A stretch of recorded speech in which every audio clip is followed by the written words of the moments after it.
Baik, kita mulai. Bismillahirrahmanirrahim. Assalamualaikum warahmatullahi wabarakatuh. Alhamdulillah wassalatu wassalamu ala Rasulillah wa ala alihi wa sahbihi wa mawalah wa la hawla wa la quwata illa billahi wa ba'du. Alhamdulillah, di malam ini kita bisa kembali duduk berkumpul untuk bertolabul ilmi di rumah yang insyaallah diberkahi Allah Azza wa Jal. Salawat dan juga salam kita hadiahkan kepada Rasul kita Nabi besar Muhammad sallallahu alaihi wa ala alihi wasallam.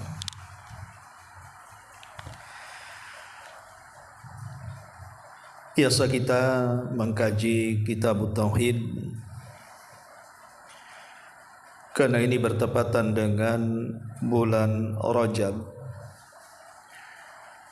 maka kita akan menjelaskan tentang peristiwa besar dalam sejarah yang disebut dengan Isra dan juga Mi'raj. Tetapi yang ingin saya jelaskan adalah keajaiban-keajaibannya. Apa saja keajaiban-keajaiban yang dilalui oleh Nabi sallallahu alaihi wasallam sepanjang perjalanan Isra dan juga Mi'raj ini. Karena saya kira kalau mengkisahkan tentang sejarah Isra ini, kebanyakan kita sudah mendengar. Maka kita akan khusus di malam ini tentang ajaibu ma ra'an Nabi sallallahu alaihi wasallam fil Isra'i wal Mi'raj. Keajaiban-keajaiban yang dilihat Nabi atau yang disinggahi Nabi atau yang dilihat Nabi saat peristiwa Isra dan Mi'raj ini.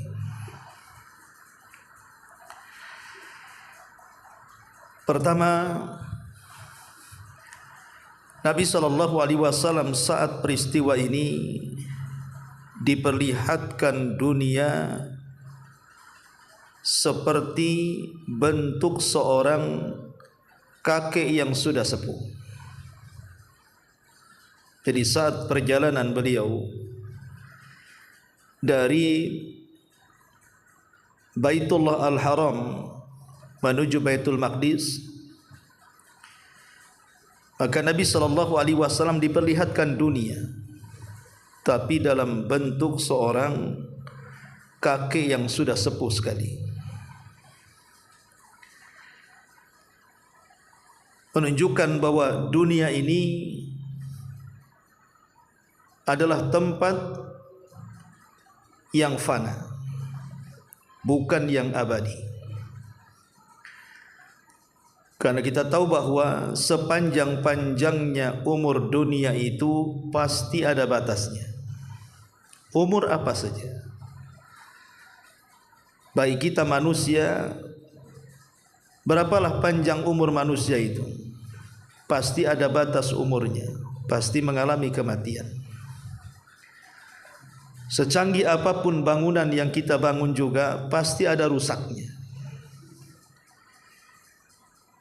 Artinya dunia ini rapuh, dunia ini lemah, karena memang kekuatannya tidak sempurna, tidak seperti sorga. Yang kedua, Nabi SAW diperlihatkan iblis. Jadi saat perjalanan Nabi SAW dari Baitullah Al-Haram ke Baitul Maqdis, di jalan Nabi SAW dipanggil-panggil rupanya yang memanggil adalah iblis. Dan itu disebutkan dalam beberapa riwayat di mana Nabi SAW bertanya kepada Jibril saat ada yang memanggil-manggilnya. Tapi kemudian Jibril memberitakan bahwa jangan dipedulikan. Dia adalah iblis yang hendak menghalang-halangi kamu untuk melakukan perjalanan mulia ini. Maka dari situ Nabi SAW sepanjang jalan berdoa kepada Allah Subhanahu wa taala dari kejahatan iblis ini. Kemudian juga hal yang dilihat Nabi SAW di perjalanan adalah Nabi SAW singgah di sebuah tempat di dekat Masjidil Haram, karena ketika peristiwa ini kan terjadi beliau sedang tidur di rumah Ummu Hani. Ummu Hani ini bibi Nabi. Beliau tidur di situ. Kemudian tiba-tiba dikejutkan oleh seekor binatang yang merupakan tunggangan para nabi. Itulah yang disebut dengan buraq. Dan buraq ini binatang bumi. Lalu kemana buraq sekarang? Wallahu a'lam. Karena buraq itu hanya ditunggangi oleh para nabi. Setelah Nabi SAW menggunakan buraq dalam perjalanan ini, Rasul tidak menjelaskan kemana buraq itu pergi. Apakah mati atau hidup? Wallahu a'lam. Tapi yang jelas bahwa Nabi SAW menjelaskan bahwa buraq ini dabatun bayda. Dia adalah binatang yang berwarna putih. Dia asghar minal bighal wa akbar minal himar. Dia lebih kecil dibandingkan kuda, tapi lebih besar dibandingkan keledai. Dan memiliki panjang yang lumayan, karena kakinya sekali melangkah itu sejauh mata memandang. Sebagaimana hadis mengatakan maddal basar. Dan buraq ini memiliki kecepatan tingkat tinggi karena dalam sekejap saja bisa sampai perjalanan yang begitu jauh yang hanya bisa ditempuh dengan jarak unta itu sebulan. Tapi bisa ditempuh dalam beberapa waktu saja. Dan itu keajaiban yang Allah Subhanahu wa taala perlihatkan kepada Rasul dalam bentuk binatang buraq. Kemudian juga Nabi SAW diperlihatkan Masjidil Aqsa. Nabi SAW tidak pernah sepanjang hidupnya, baik di Mekah ataupun di Madinah, itu singgah ke Masjidil Aqsa. Karena kita tahu bahwa di masa itu Masjidil Aqsa dikuasai oleh Imperium Romawi. Dan di zaman Nabi SAW, Rasul pernah menyerang perbatasan dari Romawi ini. Dan perangnya disebut Tabuk. Dan itulah perang terakhir yang dipimpin Nabi. Tapi Nabi SAW tidak sampai ke Palestina, walaupun sudah memenangkan peperangan di perbatasan. Tapi tidak bisa masuk ke Palestina karena qadarullah, setelah perang Tabuk, beberapa tahun setelahnya Nabi SAW meninggal.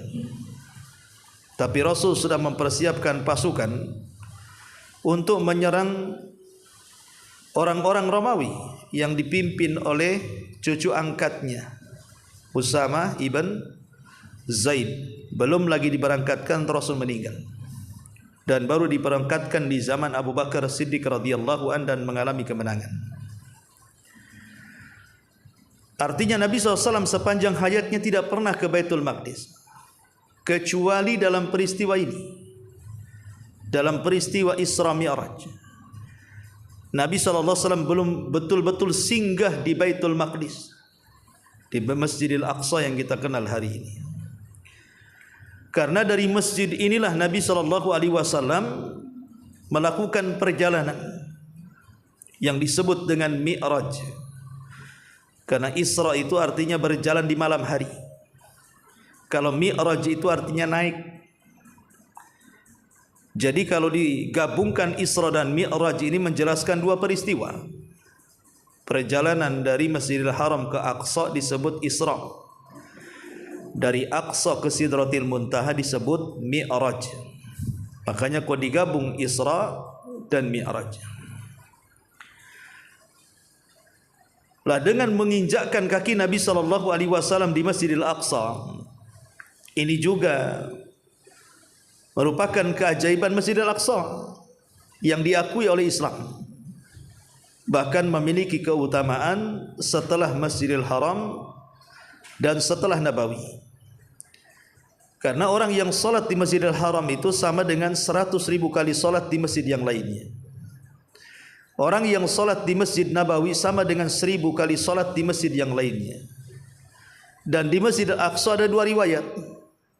Ada yang mengatakan sama dengan 500 kali salat di masjid yang lainnya, ada yang mengatakan 250 salat dibandingkan di masjid yang lainnya, dan riwayat 250 lebih sahih dibandingkan yang 500. Tetapi syahidnya adalah Aqsa adalah tempat istimewa di hati kaum muslimin, karena Rasul pernah bersinggah di masjid ini.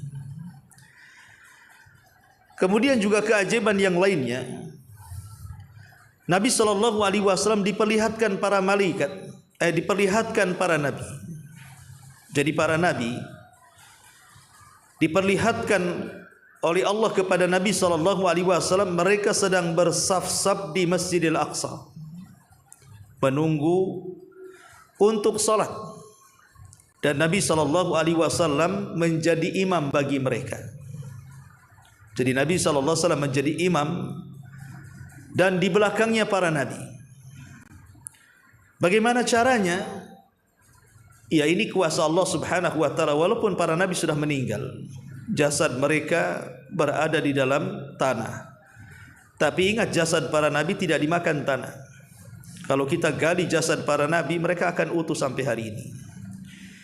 Karena Rasul yang mengatakan, Innallaha harrama 'alal ardi an ta'kula ajzasal anbiya. Allah memerintahkan bumi untuk mengharamkan memakan jasad para nabi. Tetapi para ulama ada yang mengatakan bahwa para nabi yang diperlihatkan di hadapan Nabi SAW, mereka adalah arwahul anbiya, ruhnya para nabi, yang kemudian ruh itu dibentuk seolah-olah mereka para nabi, dan Allah Maha Kuasa untuk membentuknya sehingga Rasul bisa melihatnya. Dan Nabi SAW salat 2 rakaat di belakang mereka, atau menjadi imam dan di belakangnya para nabi, seolah-olah para nabi ini hendak menyerahkan estafet akhir dakwah tauhid kepada Rasul kita Muhammad sallallahu alaihi wasallam, dan dia dinobatkan menjadi akhirul anbiya wal mursalin, akhir daripada seluruh para nabi dan rasul. Bahkan dia adalah pemimpinnya para nabi dan rasul. Ini juga merupakan keajaiban di mana Nabi SAW diperlihatkan para nabi, bahkan menjadi imam bagi para nabi. Ma'asyiral muslimin yang dimuliakan Allah Subhanahu wa taala. Kemudian juga Nabi SAW diperlihatkan Jibril. Memang saat Jibril menjemput Nabi SAW, dia dalam bentuk manusia, karena malaikat itu kan bisa berubah wujud. Tapi saat kemudian Jibril sampai di Baitul Ma'mur, Ka'bahnya para malaikat, maka Jibril berbentuk kembali kepada aslinya, di mana dia memiliki 600 sayap, yang satu sayap terbentang bainal ufuk, antara terbit sampai terbenamnya matahari. Jadi kalau satu sayap Jibril ini dibentang di bawah langit, maka bumi akan gelap dengan sayap Jibril itu. Saking besarnya. Ya. Artinya Nabi SAW diperlihatkan malaikat Jibril 2 kali. Makanya Allah mengatakan laqad ra'ahu nazlatan ukhra, di mana Nabi SAW diperlihatkan kali yang lain akan rupa Jibril. Sebelumnya Nabi SAW sudah diperlihatkan saat beliau diangkat menjadi Nabi. Ketika Nabi SAW bolak-balik ke Gua Hira, rindu dengan orang yang mendatangi dan memberikan suratul alaq kepadanya. Tapi selama 6 bulan Rasul bolak-balik ke Gua Hira, Jibril tidak pernah datang dalam bentuk asli ke gua itu, hanya 1 kali saja. Itu pun dalam rangka memberikan SK kenabian. Sehingga Rasul sedih dan sesak dadanya. Sampai-sampai Rasul berpikir jangan-jangan yang menemui dia dalam gua itu bukan malaikat. Jangan-jangan itu setan. Jangan-jangan itu jin. Dan begitu seterusnya. Karena memang tidak turun lagi. Lah di saat Nabi SAW sudah sesak dadanya, tiba-tiba ada suara dari langit. Dan mengatakan irfa ra'saka ya Muhammad. Angkat kepalamu wahai Muhammad. Tiba-tiba Rasul mengangkat kepala. Rupanya Jibril sedang duduk antara langit dan bumi dalam bentuk aslinya. Makanya Rasul sampai ketakutan menggigil, lari ke rumahnya sambil mengatakan kepada Khadijah, selimuti aku, selimuti aku. Lah kali kedua Rasul melihat Jibril itu dalam bentuk asli dalam peristiwa Isra Mi'raj ini. Saat Jibril kemudian sampai di Baitul Ma'mur, maka berubah wujud menjadi bentuk aslinya, dan itu kali kedua Nabi melihat bentuk Jibril dalam bentuk aslinya. Dan ini keajaiban yang dilihat Nabi sallallahu alaihi wasallam. Ma'asyiral muslimin yang dimuliakan Allah Azza wa Jalla. Kemudian juga Nabi sallallahu alaihi wasallam diperlihatkan banyak minuman sebelum dinaikkan. Ada yang mengatakan 2 minuman, ada yang mengatakan 4 minuman. Yang mengatakan 4 minuman diantaranya air putih, kemudian madu, susu dan khamar. Yang mengatakan 2 minuman, susu dan khamar. Dan ingat khamar di waktu itu belum diharamkan. Kalau Rasul meminum khamar pun tidak ada masalah, karena kan belum diharamkan khamarnya. Tapi Nabi SAW malah memilih air susu. Alasannya lebih ringan di mulut. Kalau madu lebih berat karena kental, air putih lebih ringan. Maka yang tengah-tengah itu susu. Kalau khamar jelas akan menghilangkan akal. Makanya Rasul lebih memilih air susu. Maka Jibril mengatakan di hadapan Nabi SAW, laqad hudita wa hudiyat ummatuk. Laqad hudita wa hudiyat ummatuka. Engkau sudah diberikan hidayah, dan umatmu juga akan diberikan hidayah. Karena engkau memilih yang benar, tidak mengambil khamar, justru mengambil air susu. Seandainya Rasul mengambil air susu, kan bahaya manusia ini. Mungkin kalau saya ngaji, mungkin minumannya khamar nantinya, untuk menghormati guru kan. Ya, kasih khamar aja lah kan begitu. Nanti waktu ngaji mabok saya kan. Kira-kira apa yang mau diucapkan? Enggak jadi ngaji. Mabok bareng pula kita nanti. Artinya bahwa Nabi SAW mengambil air susu itu keajaiban. Rasul mengikuti fitrahnya. Makanya Rasul mengambil air susu, dan umatnya juga akhirnya tidak suka khamar dan suka meminum air susu. Karena hampir satu dunia ini manusia minum susu. Makanya dalam Al-Quran itu ada namanya surah Al-Baqarah, sapi betina. Kenapa tidak unta betina, ataupun kambing betina, ataupun binatang-binatang dunia kan banyak gitu ya. Kenapa yang dipilih sapi? Karena sapi ini manfaat susunya melebihi binatang yang lain. Kambing ada susunya, tapi kan tidak sebanyak susu sapi. Unta juga bisa mengeluarkan air susu, tapi kan tidak sebanyak susu sapi kan. Karena hampir satu dunia orang pasti minum susu sapi. Tidak ada manusia yang tidak minum susu sapi itu. Dan betapa banyak bayi-bayi yang diselamatkan oleh susu sapi ini. Bagi ibu-ibu yang tidak keluar air susunya, maka anak-anak bayi yang belum makan ASI mereka diselamatkan oleh susu sapi ini. Menunjukkan bahwa Nabi SAW sudah benar memilih air susu, ya, bukan khamar. Nah, dari sini menunjukkan ini keajaiban juga yang diperlihatkan kepada kita dalam peristiwa ini. Ma'asyiral muslimin yang dimuliakan Allah Azza wa Jalla, termasuk juga keajaiban dalam peristiwa ini pembelahan dada. Nabi SAW dibelah dadanya. Ada yang mengatakan pembelahan dada ini 3 kali, ada yang mengatakan 2 kali. Yang mengatakan 3 kali pembelahan dada ini, pertama kejadiannya saat Rasul berumur 4 tahun. Ketika beliau di pangkuan seorang wanita dari Bani Sa'diyah namanya Halimah Sa'diyah. Di situ terjadi pembelahan dada.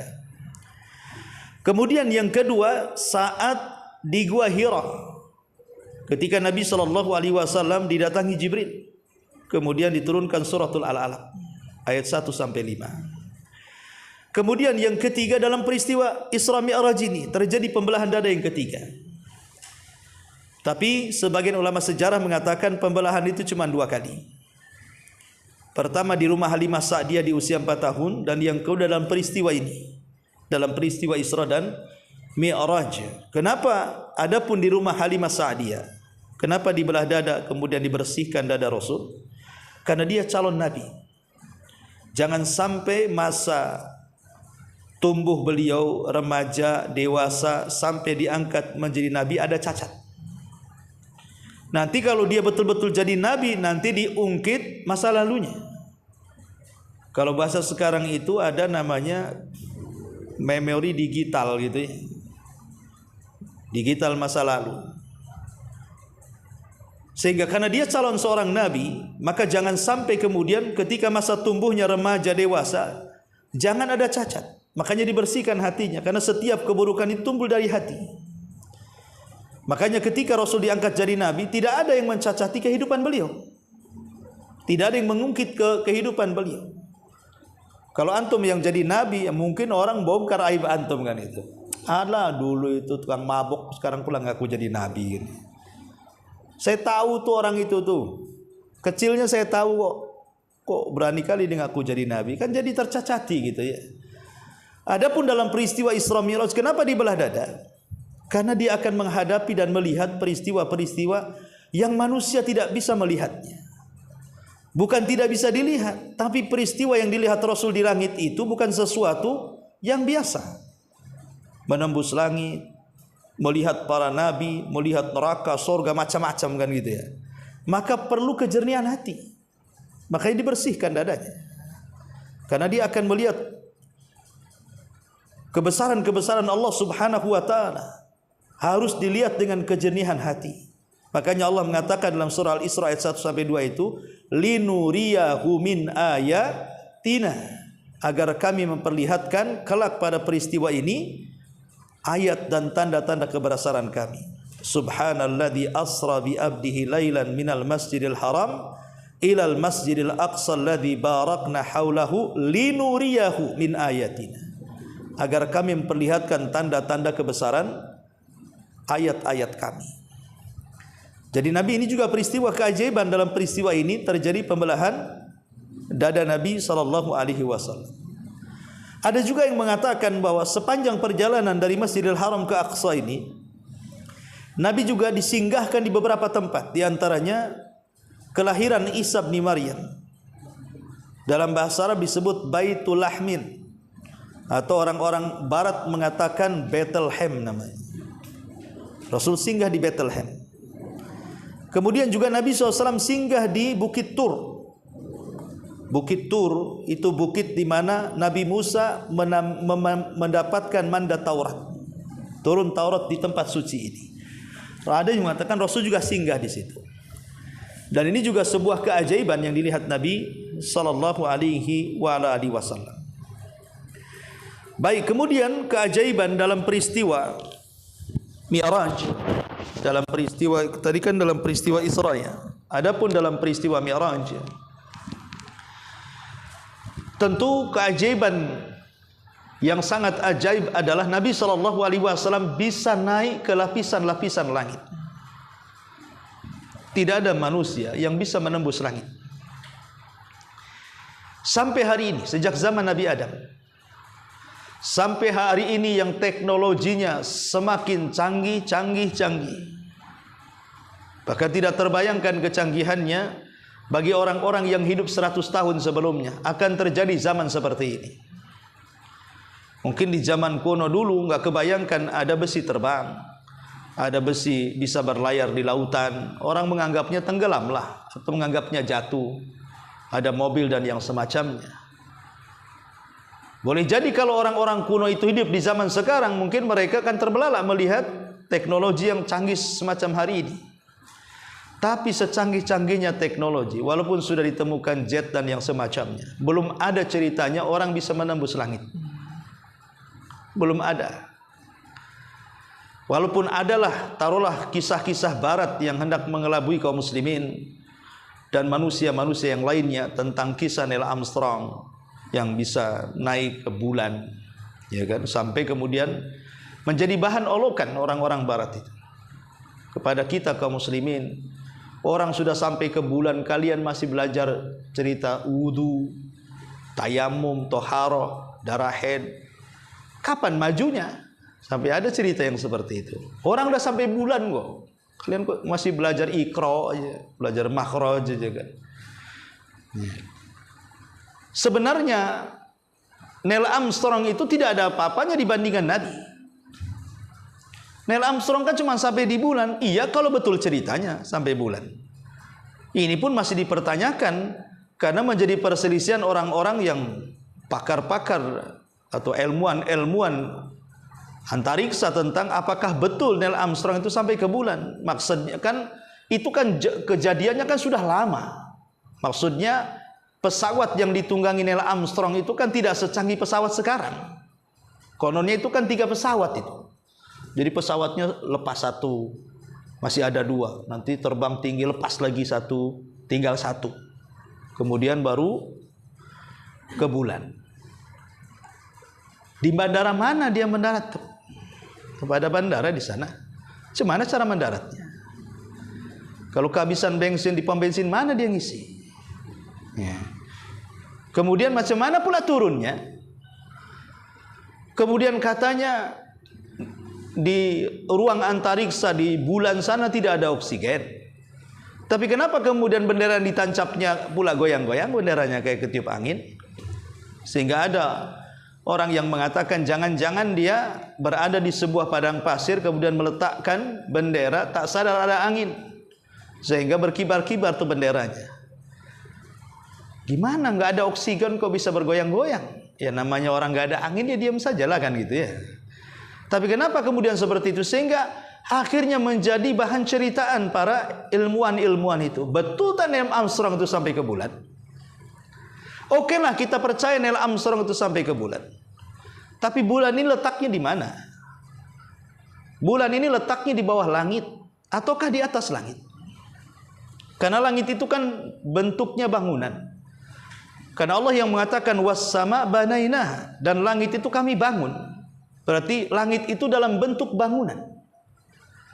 Samalah kalau mau dianalogikan, kalau antum buat rumah 3 lantai, setiap lantai itu kan ada bangunannya, ada dak-dakannya. Ya. Macam mana kita akan tembus ke lantai 2? Kecuali lewat tangganya, lewat pintunya. Tidak mungkin main tembus saja, nabrak tembok. Mesti harus lewat tangganya. Lah langit itu seperti itu. Enggak sembarang main nabrak langit. Tidak bisa menembus langit kecuali ada pintunya. Makanya Allah mengatakan di dalam surah An-Naba, wa futihatis sama fakanat abwaba. Dan langit-langit itu dibuka dan rupanya langit itu penuh dengan pintu. Jadi tidak sembarang orang bisa naik ke langit itu. Jadi kalau seandainya Neil Armstrong ini mau ke bulan dan posisi bulan di atas langit, otomatis dia harus naik pintunya, harus mengetuk pintunya, karena setiap pintu langit itu ada penjaga pintu dari kalangan para malaikat. Makanya Allah Subhanahu wa taala mengatakan wat-tariq wa ma adraka ma at-tariq. Tariq itu mengetuk pintu. Apa yang diketuk? Langit, pintu langit itu diketuk. Siapa yang mengetuk? Sebagian ahli tafsir mengatakan yang mengetuk pintu langit adalah Nabi SAW dalam peristiwa Isra Mi'raj ini. Dia yang mengetuk pintu langit dengan Jibril. Di mana Jibril mengetuk pintu langit. Assalamualaikum, kata penjaga pintu langit, waalaikumsalam. Kemudian ditanya, man, siapa engkau? Kata Jibril, ana Jibril. Bayangkan, Jibril ini ketua malaikat. Dan yang menjaga pintu langit itu anak buahnya. Tapi dia harus ikut aturan langit. Walaupun ketua, tetap saja dia harus mengikuti adab-adab langit. Masuk pun salam dulu. Tidak main kemudian buka, aku ketua. Siapa kamu? Jibril. Oh, Pak Ketua. Ada apa mau? Oh, silakan Pak Ketua. Anda. Ada aturannya. Ketika kemudian Jibril mengatakan Jibril, kemudian malaikat ini mengatakan man, waman ma'ak. Siapa yang kau bawa tuh? Kata Jibril, Muhammad. Maka penjaga malaikat pintu langit mengatakan, awa qad uhiya ilai. Sudahkah diwahyukan dia boleh naik? Kata Jibril, sudah. Baru kemudian dibuka pintunya, baru keduanya naik. Kalau tidak dibuka, Jibril pun tak bisa naik lagi. Ya. Pertanyaannya, Neil Armstrong macam mana tuh? Kalau memang bulan di atas bumi itu, apa dia mengetuk pintu langit juga? Assalamualaikum, waalaikumsalam. Siapa? Neil Armstrong. Mau kemana kau Neil Armstrong? Mau ke bulan. Kira-kira Neil Armstrong salam nggak tuh? Dia kan bukan orang Islam. Masa dia kenal assalamualaikum? Ya kan, artinya bahwa bulan itu bukan di atas langit, tapi di bawah langit. Ya, kalau di bawah langit, percaya bisa saja Neil Armstrong sampai di bulan. Walaupun ini masih dalam perdebatan ya, orang-orang yang cerdas, cerdik, pandai itu. Ya kita hanya dengar ceritanya lah Neil Armstrong sampai ke bulan. Oke lah, kita percaya saja. Tapi masalahnya Nabi SAW itu jauh di atas Neil Armstrong. Dia melewati bulan, bahkan melewati langit. Tapi kenapa nama Neil Armstrong lebih dahsyat dibandingkan Nabi SAW dalam peristiwa ini? Bahkan sebagian kaum muslim membanggakan Neil Armstrong. Bahkan itu dicatat dalam kitab-kitab sejarah itu, di buku-buku kaum muslimin yang dipelajari di sekolah-sekolah tentang para penemu, salah satunya Neil Armstrong, David Alva Edison dan yang lainnya lah. Kalau kita waktu dulu sekolah itu kan penemu ini, penemu itu dan lain sebagainya. Lah Nabi yang sampai ke Sidratil Muntaha. Kadang-kadang tidak kita unggulkan daripada orang barat yang terkadang hanya cerita-cerita hoax. Ya. Sekarang kan cerita orang-orang barat itu kadang-kadang membuat film Hollywood bercerita tentang antariksa, luar angkasa, kemudian menghayal ketemu UFO dan yang semacamnya. Itu kan menghayal mereka itu. Karena bagaimanapun kita tahu bahwa tidak ada manusia yang sanggup naik ke langit kecuali atas kekuasaan Allah Subhanahu wa taala. Lah Rasul naik ke langit itu karena kekuasaan Allah. Illa bisultan. Kecuali karena kekuasaan Allah, disebutkan dalam surah Ar-Rahman itu. Dan Rasul naik karena kekuasaan Allah. Hanya Rasul diperlihatkan keluar biasa menembus langit. Ini keajaiban. Rasul menyaksikan bagaimana lapisan langit per langit dalam perjalanan Isra Mi'raj ini. Kemudian keajaiban berikutnya adalah diperjumpakan dengan para nabi. Dengan para nabi. Di langit pertama diperjumpakan dengan siapa? Adam. Di langit kedua diperjumpakan dengan Isa dan Yahya. Di langit ketiga diperjumpakan dengan Yusuf. Di langit keempat diperjumpakan dengan Idris. Di langit kelima diperjumpakan dengan Harun. Di langit keenam diperjumpakan dengan Musa alaihi salam. Dan di langit ketujuh diperjumpakan dengan Nabi Ibrahim alaihi salatu wassalam. Ini keajaiban juga. Dipertemukan dengan para nabi. Dari mulai Abul Bashar, bapaknya manusia Adam, sampai Khalilur Rahman, kekasih Allah Ibrahim alaihi salatu wassalam, dan berjumpa dengan Kalimur Rahman, nabi yang selalu berbincang dengan Allah, Musa alaihi salatu wassalam, dan juga nabi yang disebut dengan Ruhul Qudus, Isa bin Maryam. Itu kan luar biasa ya. Ini keajaiban Nabi SAW diperlihatkan oleh Allah, bukan hanya lapisan langit, diperlihatkan juga para nabi. Kemudian juga Nabi SAW juga diperlihatkan Sidratil Muntaha, sebelumnya diperlihatkan Baitul Ma'mur. Baitul Ma'mur ini sejarahnya itu kan Ka'bah para malaikat. Sebagaimana kalau kita ini Mekah, Hajar Aswad itulah Ka'bah yang Allah ciptakan di bumi dan kita semua tawaf di Ka'bah. Maka di langit itu ada namanya Baitul Ma'mur. Dan Baitul Ma'mur itu sejajar dengan Ka'bah di bumi. Jadi kalau dia jatuh, itu menimpa Ka'bah yang ada di Mekah sana. Jadi sejajar dia. Ya. Lah, Ka'bah para malaikat ini disebut Baitul Ma'mur. Kenapa Allah membangun Ka'bah para malaikat? Sejarahnya ada yang mengatakan, ketika Allah Subhanahu wa taala hendak menciptakan Nabi Allah Adam, dan malaikat menganggap Adam ini sejenis dengan jin yang suka merusak, menumpahkan darah. Maka malaikat tergesa-gesa dan mengatakan, "Ya Rabb, kalau engkau hendak menciptakan makhluk yang namanya Adam yang kelak akan merusak bumi dan menumpahkan darah, sebaiknya jangan kau ciptakan, urungkan niatmu. Cukup kau turunkan kami ke bumi, biar kami beribadah kepadamu di bumi, sehingga tidak ada kerusakan lagi di bumi." Jadi malaikat asumsi dia menyamakan Adam dengan jin yang sebelumnya menghuni bumi. Makanya kemudian malaikat mengatakan kepada Allah Subhanahu wa taala, "Man yufsidu fiha wa yasfiku dima." Apakah engkau akan menciptakan makhluk yang merusak bumi dan menumpahkan darah? Wa nahnu nusabbihu bihamdika wa nuqaddisu lak. Sementara kami mentakdis dan mensucikan dirimu setiap malam, setiap hari, setiap waktu, setiap jam, setiap detik. Seolah-olah malaikat ingin mengatakan, menawarkan diri, sudahlah jangan kau ciptakan Adam, turunkan saja kami ke bumi. Saya jamin di bumi tidak ada yang rusak, tidak ada yang menumpahkan darah, semua akan beribadah kepadamu. Tapi Allah mengatakan, inni a'lamu ma la ta'lamun. Aku lebih tahu tentang ciptaanku daripada kalian. Karena buktinya setelah Adam diciptakan, keturunannya banyak orang-orang yang jauh lebih mulia dibandingkan para malaikat. Walaupun ada di antara turunannya lebih jahat dibandingkan iblis dan binatang ternak. Ya.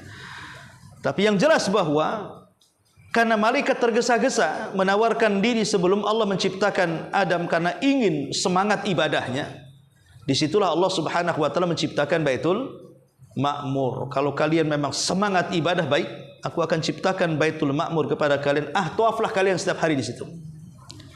Maka diciptakanlah Baitul Ma'mur, di mana setiap hari 70.000 malaikat tawaf di situ dan keluar dan tidak pernah kembali. Besoknya datang malaikat yang baru dengan jumlah yang sama 70.000, kemudian tawaf. Setelah puas kemudian keluar dan tidak pernah kembali. Besoknya datang malaikat yang lainnya dengan jumlah yang sama. Begitulah setiap harinya. Anda bisa bayangkan berapa jumlah malaikat? Tidak ada yang tahu kecuali Allah. Makanya Allah mengatakan, wa may ya'lamu junuda rabbika illahu. Tidak ada yang tahu jumlah para malaikat kecuali Allah, kata Allah. Saking banyaknya kan itu ya. Lah Rasul diperlihatkan Baitul Ma'mur. Disitulah Ka'bah para malaikat, di mana Ibrahim di langit ketujuh itu bersandar di tiang Baitul Ma'mur. Dan di sekitarnya ada anak-anak kecil. Anak-anak kecil ini adalah anak-anak orang-orang kafir yang mati sebelum baligh. Mereka tidak berdosa, yang berdosa kan bapaknya, ibunya. Tapi mereka kan masih fitrah. Makanya mereka kemudian dirawat oleh Ibrahim alaihi salatu wassalam yang berlari-lari di taman-taman di sekitar Nabi Ibrahim, dan dia sedang bersandar di tiang Baitul Ma'mur. Al-jaza min jinsil amal. Balasan itu disesuaikan dengan amalannya. Saat Ibrahim membangun Ka'bah di bumi, maka dia pun bersandar di tiang Ka'bah para malaikat. Dan itu keajaiban yang dilihat Nabi SAW. Nabi SAW diperlihatkan Baitul Ma'mur. Kemudian Nabi SAW naik lagi. Tentu sepanjang perjalanan ke langit banyak yang dilihat Nabi, karena tidak mungkin langit itu kosong dari makhluk. Di langit itu penuh dengan makhluk dan keajaiban. Akhirnya Nabi SAW sampai di Sidratil Muntaha. Sidrah itu artinya pohon bidara, muntaha itu akhir daripada ilmu makhluk. Akhir daripada ilmu makhluk itu di situ. Karena di atasnya sudah sorga masalahnya. Sudah alamnya sudah berbeda. Ya. Di mana seluruh amalan-amalan hamba setiap harinya, baik di waktu asar atau subuh, atau pekannya di Senin atau Kamis, ataupun dalam tahunnya di bulan Sya'ban, maka amalan itu diangkat dan berakhir di Sidratil Muntaha itu. Maka disebut muntaha itu dalam bahasa Arab, bahasa kitanya akhir. Muntaha itu akhir dari ilmu makhluk. Disitulah berakhirnya, ya, di Sidratil Muntaha. Makanya Nabi SAW hanya sampai di sini. Dia melihat keajaiban bagaimana pohon yang besar yang disebut dengan Sidratil Muntaha. Kemudian juga keajaiban yang luar biasa, Rasul diperlihatkan cahaya, dan cahaya ini tabir daripada Allah Subhanahu wa taala. Makanya Rasul mengatakan wahijabuhun nur, dan tabirnya Allah itu cahaya. Ketika Aisyah radhiyallahu anha bertanya kepada Rasul, "Ya Rasulullah, apakah engkau melihat Allah saat peristiwa Mi'raj?" Maka Rasul mengatakan, "Tidak. Nurun inni ara." Cahaya yang aku lihat. Artinya Rasul melihat keajaiban tabir Allah Subhanahu wa taala dalam bentuk cahaya. Di mana Allah di balik tabirnya. Karena semasa dunia belum dikiamatkan, tidak ada manusia hatta para nabi dan rasul sekalipun yang mampu melihat wajah Allah Subhanahu wa taala.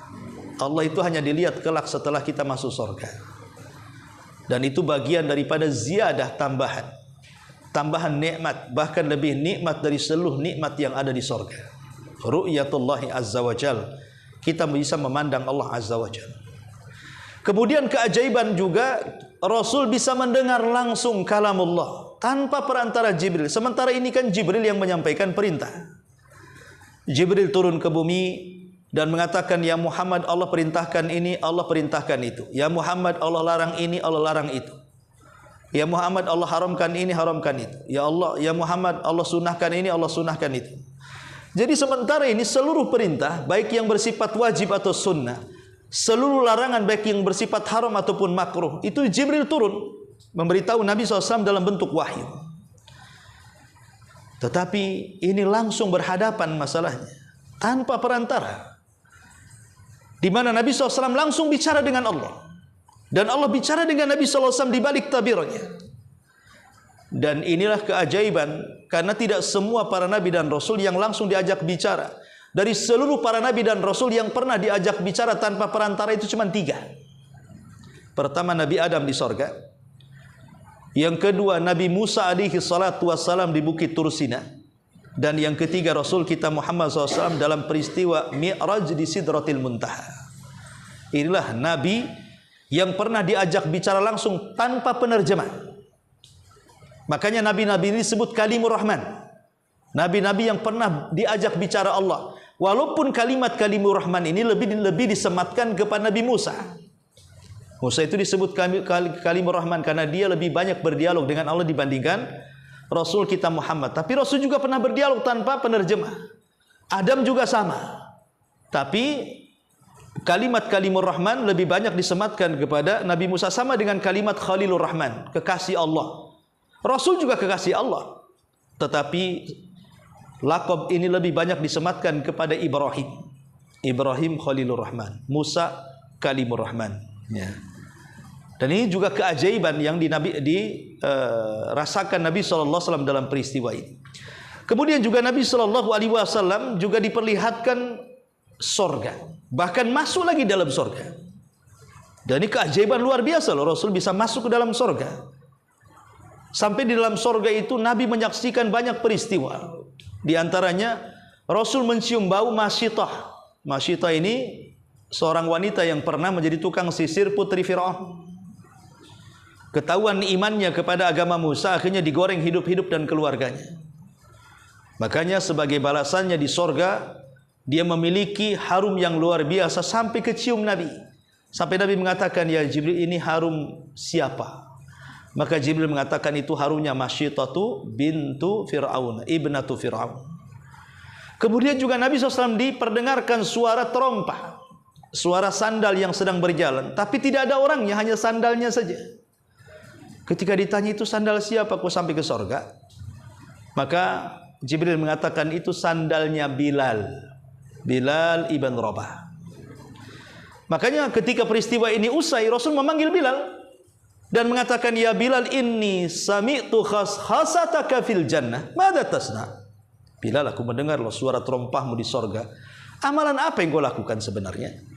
Maka Bilal mengatakan, ma tawadda'tu wudu'an illa wa qad shallaitu rak'atain. Tidaklah aku berwudu kecuali setelahnya melaksanakan 2 rakaat sunnah wudu.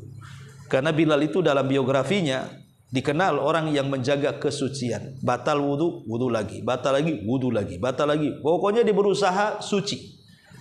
Setiap batal wudu, wudu lagi. Setiap batal wudu, wudu lagi. Walaupun bukan untuk salat. Makanya wajar kalau seandainya sandalnya Bilal sudah sampai ke sorga sebelum orangnya. Kalau sandal kita tak tahu ada di mana. Ya. Intinya bahwa Nabi diperlihatkan juga sandalnya Bilal. Termasuk juga Nabi SAW diperlihatkan istana. Istana terbuat dari emas, yang megah, yang gagah, yang kokoh. Rupanya ketika ditanya, itu milik siapa istana itu, wahai Jibril? Istana itu milik Umar ibn al-Khattab radhiyallahu anhu. Jadi orang yang belum masuk surga, istananya sudah dibuatkan oleh Allah sedemikian rupa dan diperlihatkan kepada Nabi sallallahu alaihi wasallam. Kemudian juga Nabi sallallahu alaihi wasallam diperlihatkan berbagai macam nikmat yang ada di surga. Setelah itu Rasul keluar dari surga dan ingin diperlihatkan neraka. Tentu neraka Rasul tidak masuk. Kalau masuk gosonglah kan itu. Cuman diperlihatkan saja dari luar. Ya, kalau surga Rasul bisa masuk, tapi kalau neraka enggak. Dia hanya diperlihatkan saja. Disitulah keajaiban yang dilihat Nabi sallallahu alaihi wasallam macam-macam. Mulai daripada azab-azab yang akan diterima, di antaranya azab orang yang suka menggibah. Ada orang yang kukunya panjang-panjang terbuat dari tembaga, kemudian dicakar-cakar sampai terlepas daging dan tulangnya. Kemudian Rasul mengatakan, mahadzan, ya Jibril, ini azabnya siapa ini? Kok bisa dia mengelupaskan kulit wajahnya sendiri sampai menjerit-jerit? Kata Jibril, oh itu di dunia suka menggibah orang. Orang yang tukang gibah, ya gitulah azabnya. Ya. Kemudian juga diperlihatkan para peminum khamar. Ketika Nabi SAW melihat kok ada orang di neraka ini minum dari keringat dan nanahnya penuh neraka. Padahal nanah dan keringat penuh neraka itu bukan hanya jijik, tapi juga membahayakan karena panas mendidih dan yang semacamnya kan. Diminum sampai kesakitan. Kita minum itu menghilangkan dahaga, terkadang nikmat gitu ya kalau jus dan yang semacamnya itu di waktu kita haus. Tapi ini kesakitan. Ketika ditanya mahadzan, apa ini wahai Jibril? Maka Jibril mengatakan, oh itu tukang mabuk di dunia tuh. Nah, itu sekarang mabuknya di neraka kayak gitu. Ya. Kemudian juga Nabi SAW diperlihatkan tentang para pezina. Para pezina yang dia melihat ada bau busuk di neraka, di mana orang-orang berebut dengan bangkai yang bau busuk sekali untuk dimakan dari bangkai-bangkai penuh neraka. Kemudian Jibril mengatakan, Rasul mengatakan itu, kenapa orang itu kok berebut daging yang busuk dari daging-daging yang ada di neraka itu, yang sangat enggak enak ya. Maka Jibril mengatakan, oh itu adalah orang-orang yang di dunia mereka meninggalkan yang halal tetapi mengambil yang haram. Jadi ada 2 daging, ada daging busuk, ada daging bagus. Tapi penduduk neraka justru memilih daging yang busuk tuh. Malah meninggalkan daging yang bagus, yang segar. Ketika ditanya, siapa orang itu? Kok bodoh kali? Kok ada 2 daging, satu segar, satu busuk, kok malah daging makan yang busuk gitu kan? Sehingga ditanya kepada Jibril, itu siapa orang itu? Kok bodoh sekali? Maka Jibril mengatakan, itulah orang-orang yang saat di dunia mereka meninggalkan yang halal dan mengambil yang haram. Artinya istri yang jelas-jelas halal ditinggalkan, malah berzina dengan wanita-wanita yang jelas-jelas diharamkan.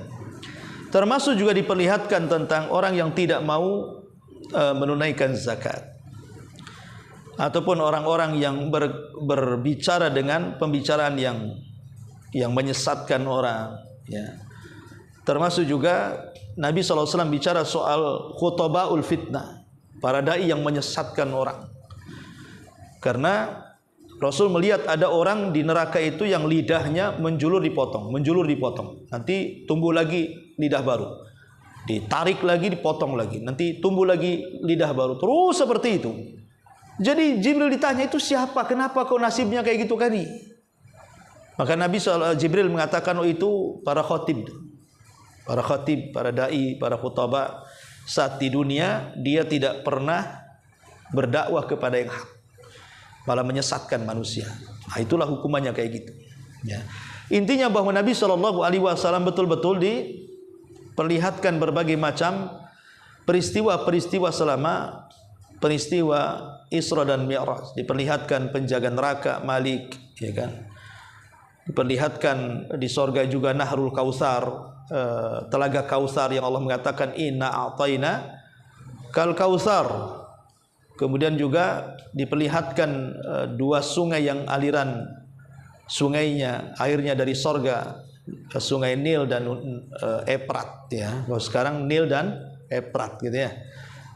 Dulu sungai Nil dan Efrat itu nggak ada airnya. Kemudian dialiri air dari sorga.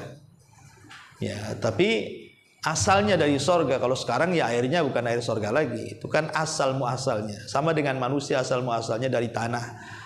Nah sekarang kan bukan dari tanah juga. Kalau antum kena silet kan yang keluar darah bukan tanah kan gitu ya. Artinya asal muasalnya. Ya, seperti jin asal muasalnya dari nyala api. Nah, apakah jin-jin sekarang dari nyala api? Ya tidak, karena jin juga sama dengan manusia, menikah punya anak kan gitu ya. Jadi asal muasal air sungai Nil dan Efrat itu dari sorga. Dan itu diperlihatkan di hadapan Nabi SAW. Ya, termasuk telaga Kautsar. Artinya bahwa inilah keajaiban-keajaiban yang dilihat Nabi SAW. Kemudian Nabi SAW juga setelah kemudian diperlihatkan macam-macam di langit, baru kemudian turun. Turunnya kemana? Ya ke Baitul Ma'mur lagi, ke Baitul Maqdis lagi. Kemudian menunggang buruk lagi, kemudian pulang ke Mekah. Saat di Mekah Nabi SAW kan ditanya, bercerita tentang peristiwa ini kan orang-orang kan kaget. Mana ada dalam separuh malam kok orang yang berjalan secepat itu. Kalau bukan orang gila yang bercerita ya orang siapa lagi kan begitu bahasanya kan. Sampai akhirnya Rasul dites oleh orang-orang yang pernah singgah di Baitul Maqdis tentang bentuk jendela, bentuk pintu, berapa jendela, berapa pintunya, ditanyakan kepada Nabi. Bayangkan. Padahal Nabi itu kan datang ke Baitul Maqdis kan bukan untuk hitung jendela ya kawan. Masa peristiwa ini hanya untuk hitung jendela, hitung pintu, macam mana bentuknya, kan nggak kepikiran Nabi itu ke situ. Nabi kan hanya diperjalankan ke sana. Tapi di luar dugaan rupanya orang-orang ini memang mau memfitnah Nabi sampai bertanya soal berapa jumlah jendela, berapa jumlah pintu, coba kan. Ya. Tapi kemudian Allah Subhanahu wa taala merintahkan malaikat untuk menggambarkan Baitul Maqdis di hadapan Rasul. Sehingga Rasul bisa menjelaskan berapa pintunya, berapa jendelanya dan begitu seterusnya. Pas dicocokkan dengan orang-orang yang bolak-balik ke Syam dan singgah di Baitul Maqdis, rupanya benar. Tapi memang hidayah itu milik Allah. Walaupun mereka membenarkan itu, tapi tetap saja mereka kufur. Ya, karena juga peristiwa Isra Mi'raj ini bagi kita kaum muslimin kan sebuah ujian. Apakah kita bisa membenarkannya ataukah justru kita mendustakannya? Karena di zaman Rasul saja para sahabat hampir meragukan, apalagi orang kafir. Maka apalagi di zaman sekarang kalau mau otak kita ini bermain-main dengan khayalan, kayaknya mustahil. Mana ada dalam separuh malam Rasul bisa sampai ke Sidratil Muntaha dan begitu. Kayak kalau setan masuk ke otak kita, mungkin kita juga jadi Abu Jahal kan begitu. Mungkin nggak yakin kan ini. Tapi bagaimanapun kita seorang mukmin, karena ini peristiwa-peristiwa gaib, maka wajib bagi kita untuk beriman bahwa peristiwa ini ada tercantum di dalam dua surat. Pertama surah Isra, perjalanan Isra, dan juga peristiwa Mi'raj disebutkan dalam surah An-Najm. Artinya bahwa peristiwa dicatat dalam Quran dan diceritakan Nabi SAW dalam hadis-hadis yang sahih. Percaya atau tidak percaya harus percaya. Soal mereka orang-orang yang tidak percaya biarkan saja. Tidak ada urusan kita dengan mereka. Karena Allah mengatakan innama kana qaulul mu'minin idza du'u ilallahi wa rasulihi an tahkuma bainahum an yaqulu sami'na wa ata'na. Kita cukup mengatakan dengar, taat. Itu sudah cukup bagi kita ketika di hadapan kita ada perkara-perkara yang gaib yang wajib diimani. Wallahu alam, ini di antara keajaiban-keajaiban yang pernah dilihat Nabi sallallahu alaihi wasallam dalam peristiwa besar ini. Adapun oleh-olehnya Nabi sallallahu alaihi wasallam dalam peristiwa ini, apa oleh-oleh Nabi itu? Ada 3 oleh-oleh yang itu menjadi oleh-oleh kita kaum muslimin dari Nabi sallallahu alaihi wasallam dari peristiwa ini. Pertama, oleh-oleh salat. Oleh-oleh salat. Salat ini adalah oleh-oleh peristiwa Isra Mi'raj. Kalau tidak ada peristiwa ini, tidak ada salat. Tapi perjuangan salat ini tidak sedikit dilakukan Nabi, dan yang paling berjasa adalah Nabi Musa. Karena ketika kemudian Allah memerintahkan perintah salat ini kan bukan 5 waktu tapi 50 waktu. Nabi Musa lah yang menyarankan kepada Rasul agar Rasul meminta keringanan kepada Allah dan mengatakan laqad jarrabtu ala bani Israil falam yastati'un. Aku sudah coba kepada Bani Israel ibadah yang seperti ini, mereka enggak sanggup. Padahal Bani Israel itu kuat-kuat badannya, umatmu lemah-lemah. Sebaiknya kau minta pertimbangan kepada Allah, minta keringanan. Akhirnya dikurangi 5 jadi 45. Kata Nabi Musa, kurang, umatku tidak akan sanggup. Naik lagi minta keringanan, dikurangi 5 jadi 40. Kata Nabi Musa, umatmu enggak sanggup, minta keringanan, dikurangi 5 lagi jadi 35. Kata Nabi Musa, enggak sanggup, dikurangi lagi 5, dikurangi lagi 5. Akhirnya setiap naik 5 sampai akhirnya tinggal 5 dan 50 waktu itu. Kata Nabi Musa, umatmu enggak sanggup, naik lagi. Kata Rasul, enggak lah, dah 5 masalahnya. Kalau naik lagi setiap korting 5 habislah sholatnya. Makanya Rasul mengatakan fastahyaitu rabbiku, malu, aku udah malu, enggak mau berjumpa dengan Rabb lagi. Sudah 5 aja cukup katanya. Ya. Makanya ada orang yang meragukan peristiwa ini. Kenapa Rasul kok bolak-balik tawar ini cerita apa kan begitu ya? Kalau enggak beriman kan kayaknya hayalan saja. Bolak-balik langit ke-6 Sidratul Muntaha, langit ke-6 Sidratul Muntaha. Bolak-balik minta korting 5 sampai 5 waktu. Ya memang begitu ceritanya, macam mana pula kan begitu. Akhirnya sudah 5 waktu, ya sudahlah, itulah 1 sama dengan 10 waktu. Jadi 5 waktu sama dengan 50 waktu. Karena dalam Islam setiap kebaikan itu 1 dilipat gandakan 10 kali lipat kebaikan. Jadi 5 sama dengan 50. Maka Rasul kemudian mensyariatkan salat sampai hari ini. Salat 5 waktu menjadi salat wajib bagi kaum muslimin, duhur, asar, maghrib, isya, subuh, dan kembali kepada duhur. Ini oleh-oleh pertama. Oleh-oleh yang kedua, Nabi dioleh-olehi dengan 2 ayat di akhir surah Al-Baqarah. 2 ayat di akhir surah Al-Baqarah. Dimulai daripada amanar rasul bima unzila ilaihi. Itu akhir surah Al-Baqarah itu adalah oleh-oleh dari peristiwa ini. Allah menurunkan 2 ayat akhir surah Al-Baqarah itu di Sidratil Muntaha. Makanya kenapa akhir 2 ayat surah Al-Baqarah ini menjadi ayat yang luar biasa bagi kita. Rasul memerintahkan kita membaca untuk menjadikan zikir pagi petang, bahkan disunahkan dibaca sebelum tidur. Untuk apa? Untuk menjaga kita dan menjauhkan kita dari gangguan syaitan dan keburukan. Sebagai ayat tameng dari setiap keburukan, sihir, hasad, dan yang semacamnya. Ini oleh-oleh yang ketiga. Oleh-oleh yang kedua. Oleh-oleh yang ketiga, Allah Subhanahu wa taala berjanji Dia akan mengampuni setiap umat Rasul yang meninggal dan dia tidak menyekutukan Allah. Jadi Allah menjanjikan siapapun yang tidak menyekutukannya, Allah ampuni dosanya. Mungkin dia melakukan dosa lain tapi tidak syirik, gitu maksudnya. Tetap Allah ampuni. Dari sini menunjukkan bahwa inilah 3 oleh-oleh yang didapat Rasul dari Sidratil Muntaha. Selama ini mungkin kita hanya taunya salat saja kan itu. Padahal di sana ada 3 oleh-oleh. Yang pertama memang salat, karena itu kewajiban gitu ya. Yang kedua 2 ayat akhir surah Al-Baqarah, dan yang ketiga wasiat Allah bahwa siapapun yang tidak menyekutukannya akan diampuni dosa-dosanya. Inilah 3 wasiat Allah di Sidratil Muntaha. Wallahu alam Mungkin sampai di sini. Sebelum saya tutup, kalau yang bertanya silakan.